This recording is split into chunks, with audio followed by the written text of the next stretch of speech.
Dal Vangelo secondo Matteo. Allora i farisei se ne andarono e tennero consiglio per vedere come coglierlo in fallo nei suoi discorsi. Mandarono dunque da lui i propri discepoli con gli erodiani a dirgli: Maestro, sappiamo che sei veritiero e insegni la via di Dio secondo verità. Tu non hai soggezione di alcuno, perché non guardi in faccia a nessuno. Dunque, di a noi il tuo parere. È lecito o no pagare il tributo a Cesare? Ma Gesù, conoscendo la loro malizia, rispose: Ipocriti, perché volete mettermi alla prova? Mostratemi la moneta del tributo. Ed essi gli presentarono un denaro. Egli domandò loro: questa immagine e l'iscrizione di chi sono? Gli risposero: di Cesare. E allora disse loro: restituite dunque a Cesare quel che è di Cesare e a Dio quello che è di Dio.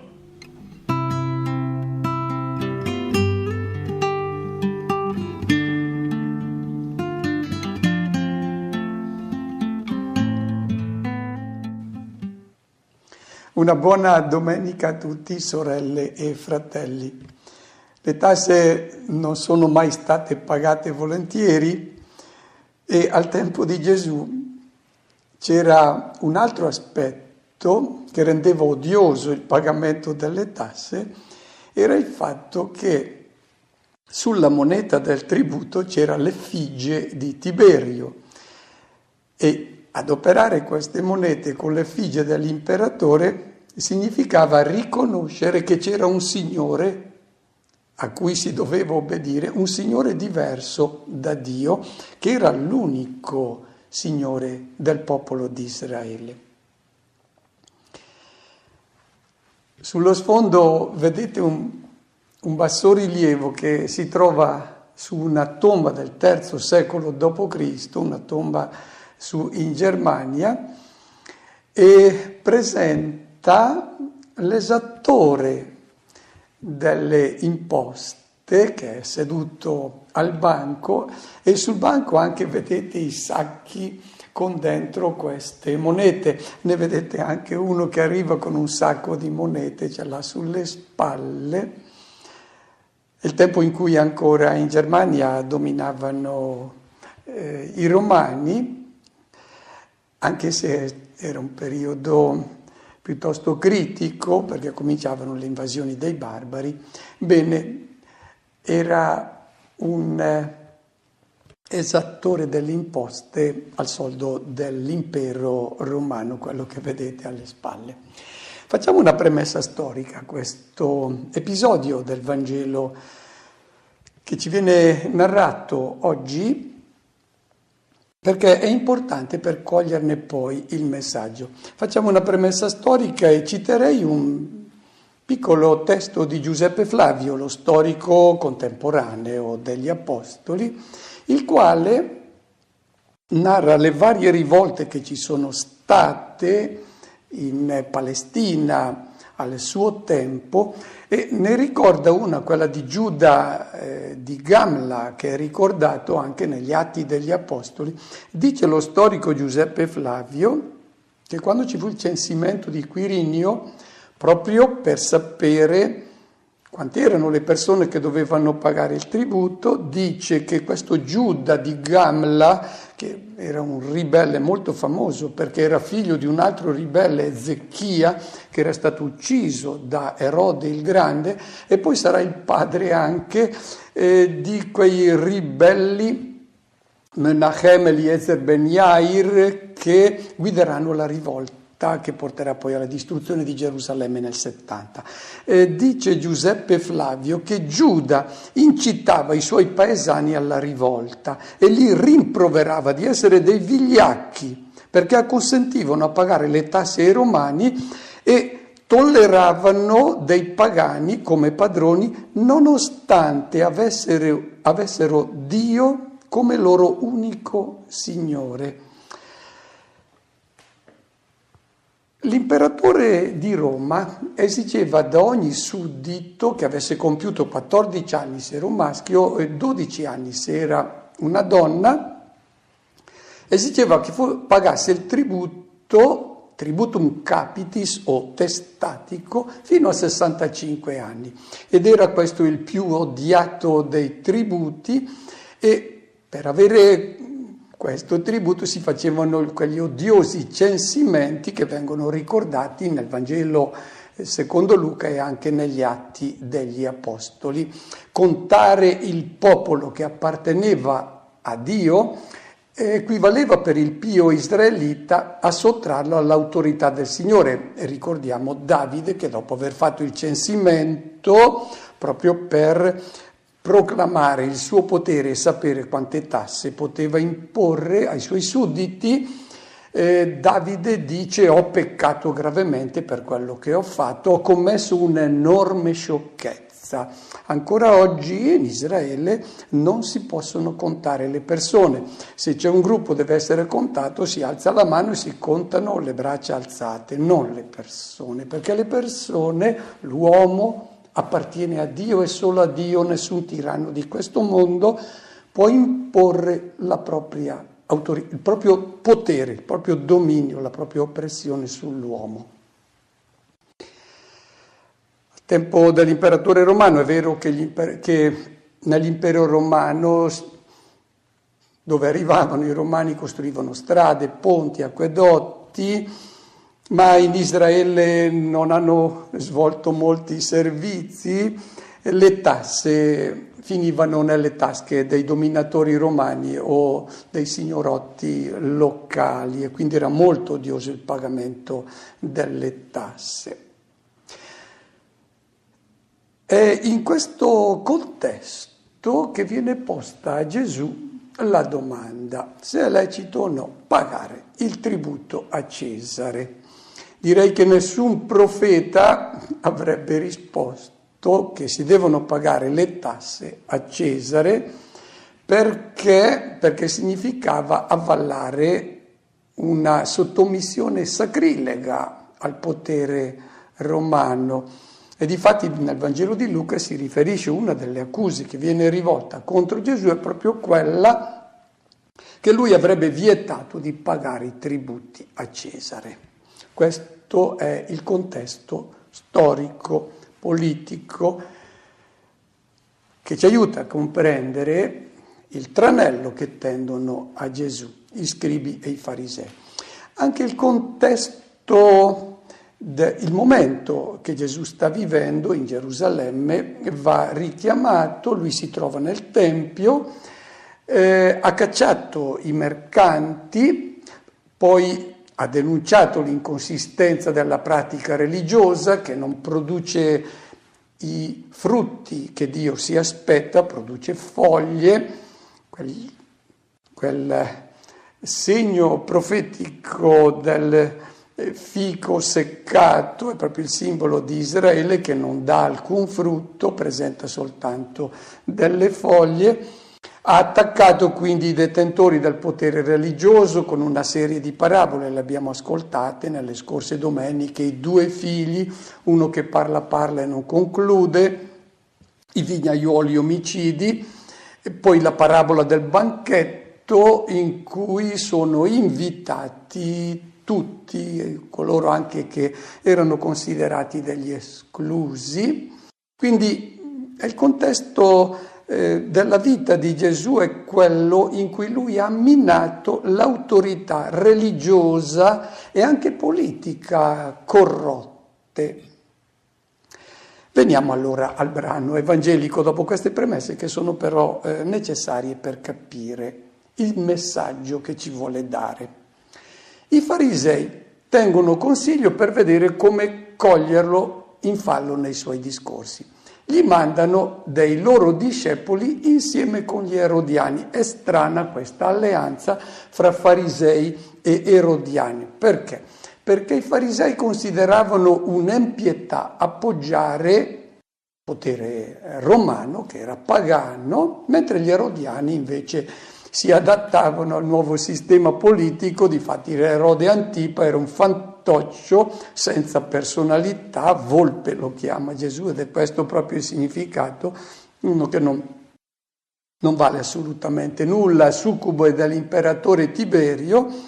Gli erodiani quindi erano dei collaborazionisti, i farisei no, erano contrari. Bene, però si alleano qui contro Gesù perché Gesù infastidiva entrambi.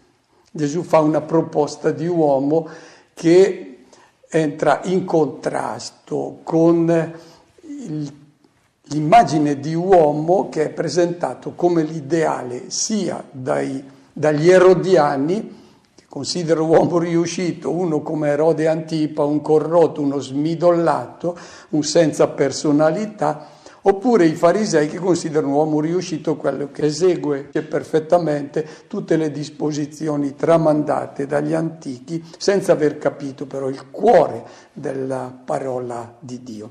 Gli dicono: Maestro, fanno una lunga premessa: Maestro, sappiamo che sei veritiero, che insegni la via di Dio, che non guardi in faccia a nessuno, non hai soggezione di alcuno. È un modo molto sequioso di presentarsi perché il tranello deve essere addolcito. Gesù non dovrebbe rendersi conto che gli stanno tendendo un'insidia e quindi esaltano il suo amore per la verità, il rifiuto di compromessi. Gesù stesso aveva fatto l'elogio del Battista dicendo che era uno con la schiena dritta, non una canna che si piega secondo il vento.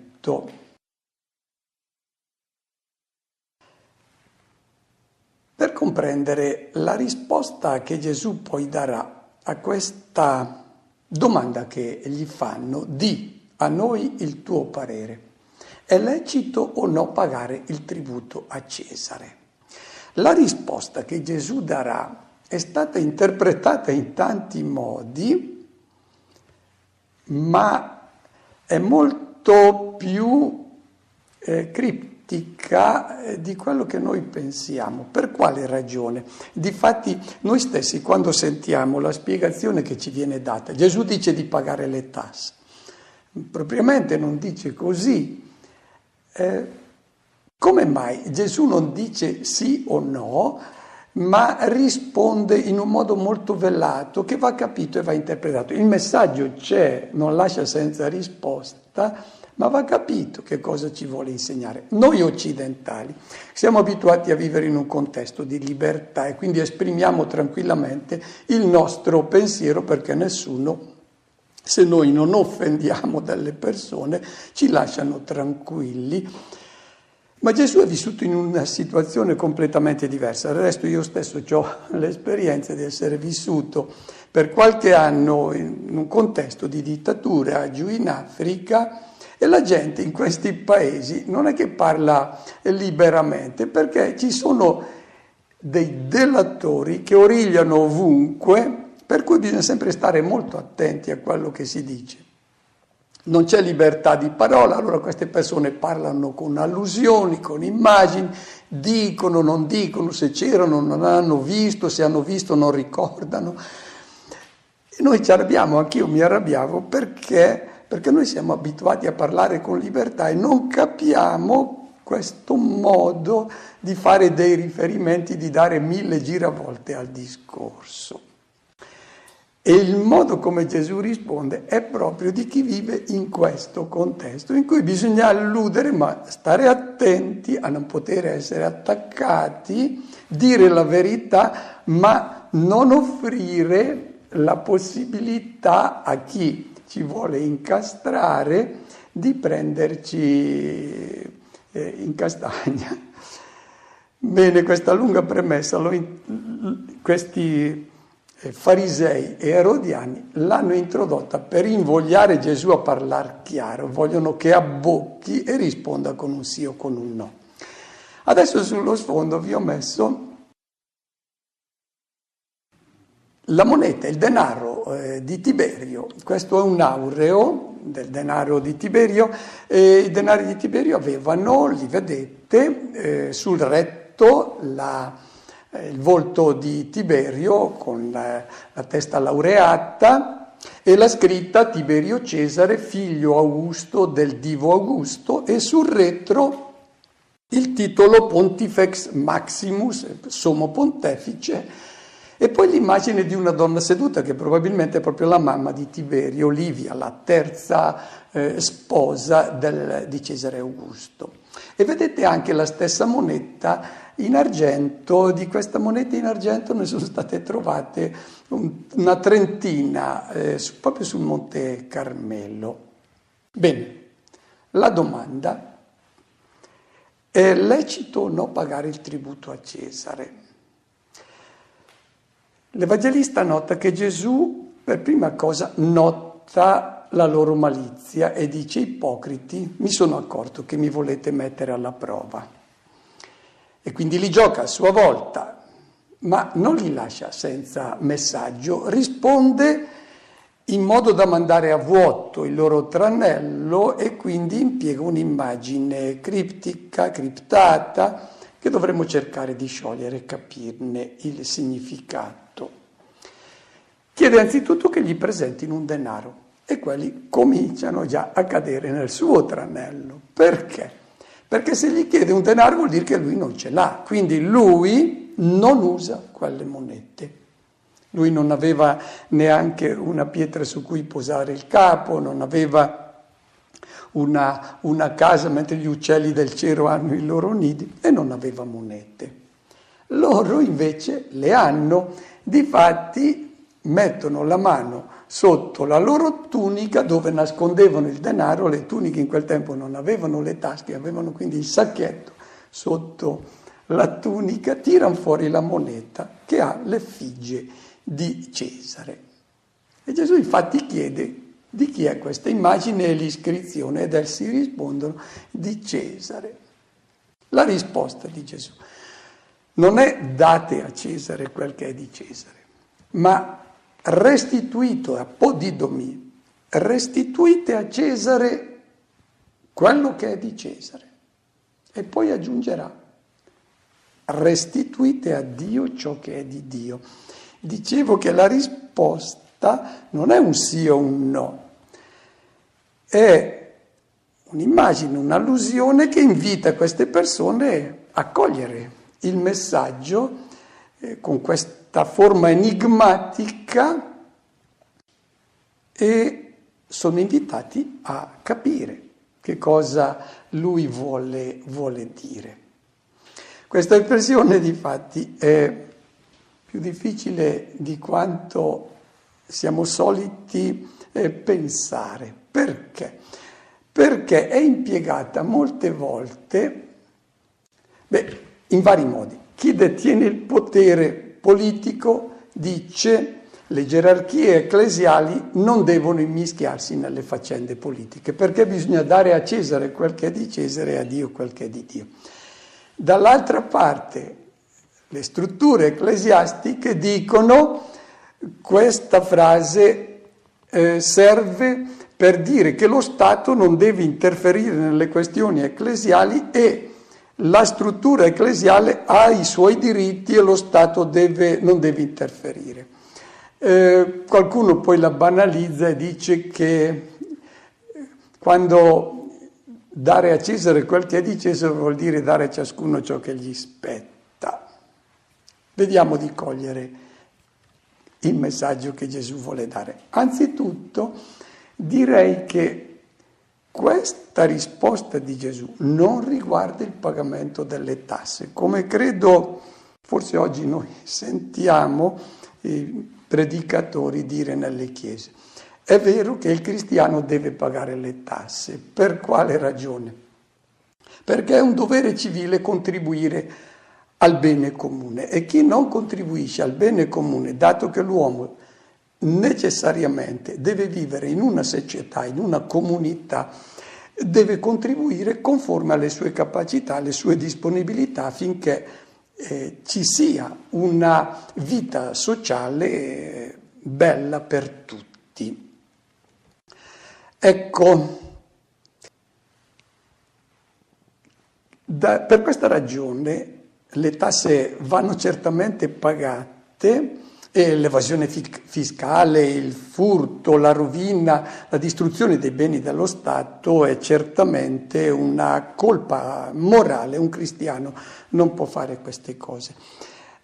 E difatti vorrei ricordare un testo di Paolo chiarissimo. Nella lettera ai Romani è scritta nel 57 questa lettera, quindi sono 3 anni che l'imperatore Nerone in quel tempo stava anche governando con moderazione e con clemenza. Peggiorerà poi in seguito. Ed è ai Romani che sono sottomessi a Nerone che Paolo scrive, e che cosa dice? Dice: rendete a ciascuno ciò che gli è dovuto. A chi il tributo, a chi le tasse, a chi il timore, a chi il rispetto.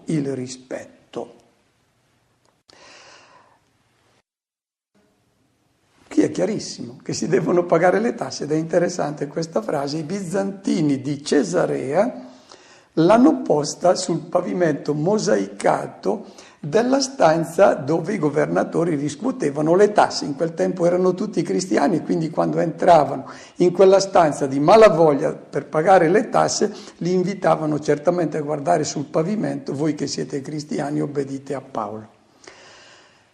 Ma qui Gesù parla di tasse. Io risponderei proprio no, perché la domanda che gli hanno fatto è se è lecito pagare il tributo con quella moneta, perché sulla moneta c'era l'effigie, e quindi l'effigie dell'imperatore, quindi voleva dire riconoscere che si era sottomessi, soggetti a questo imperatore, a questo signore.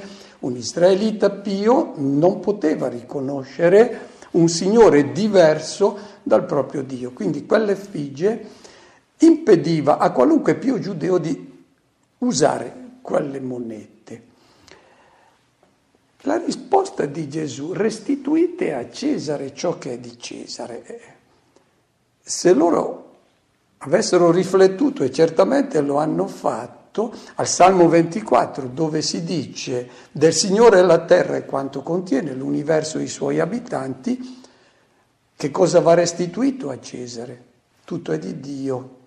Oppure poteva anche significare: restituite a Cesare ciò che è di Cesare, ridategli le sue monete, che se ne torni a casa sua, così noi serviamo il nostro Dio con le nostre leggi religiose e sociali.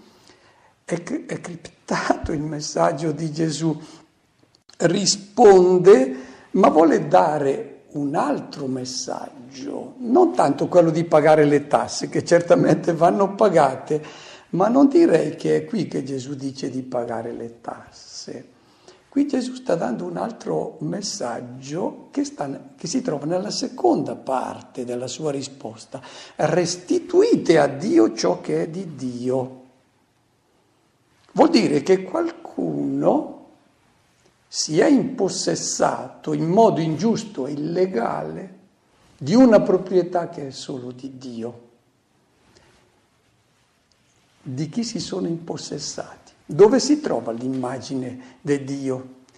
Di chi porta l'effigie? Chi è che porta l'effigie di Dio? Ce n'è uno soltanto nella scrittura: l'uomo è l'unica immagine di Dio. C'è un racconto molto bello che voglio citarvi, rabbinico, del tempo di Hillel. Hillel è vissuto una generazione prima di Gesù. Un giorno, al termine della lezione, dice ai suoi discepoli: adesso vado a compiere una mitzvah, un comandamento, vado a fare il bagno. I discepoli gli chiedono: ma questo non è un comandamento, non esiste un precetto di fare il bagno. Hillel risponde: le immagini dei re stanno nei loro teatri e nei loro circhi. Chi ha scelto di occuparsi di queste immagini, quindi i servi di questi imperatori, puliscono queste immagini, le lavano, e i loro re pagano il salario a questi incaricati. Non solo, ma queste immagini sono rispettate come fossero personaggi nobili del regno. Guai toccare una di quelle statue. Ora, noi che siamo stati creati ad immagine e somiglianza di Dio, come sta scritto, scritto, Dio ha fatto l'uomo a sua immagine, quanto più dovremmo pulire e lavare noi stessi per onorare il Creatore di cui siamo immagine.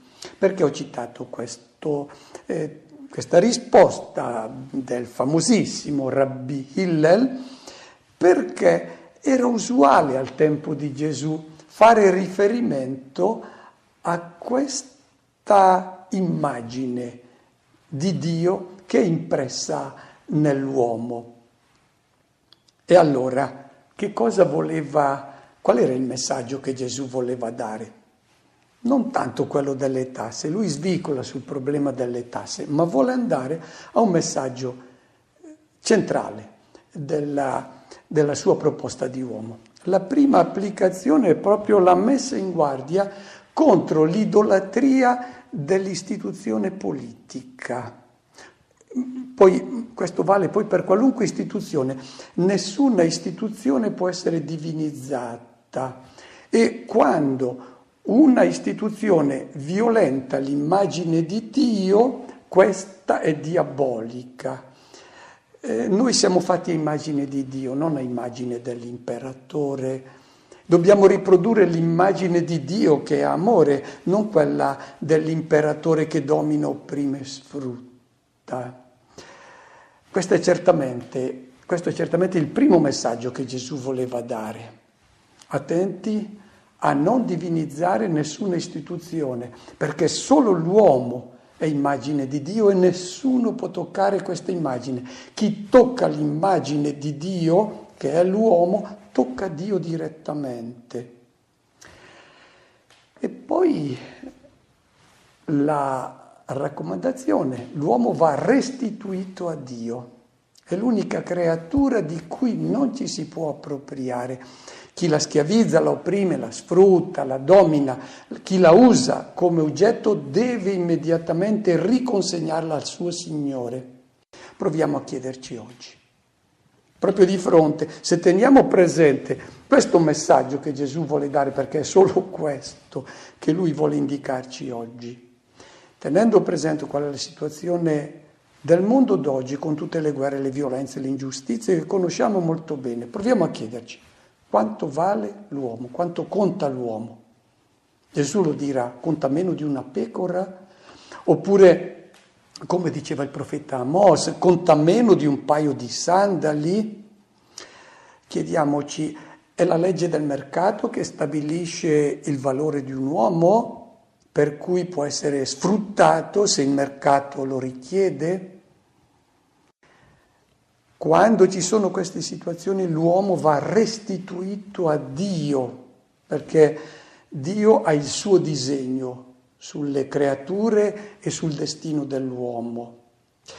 E possono essere anche le tradizioni culturali che si impossessano, che dominano sull'uomo o più ancora sulla donna, quando opprimono la loro libertà, quando violano la loro dignità, vanno restituite a Dio.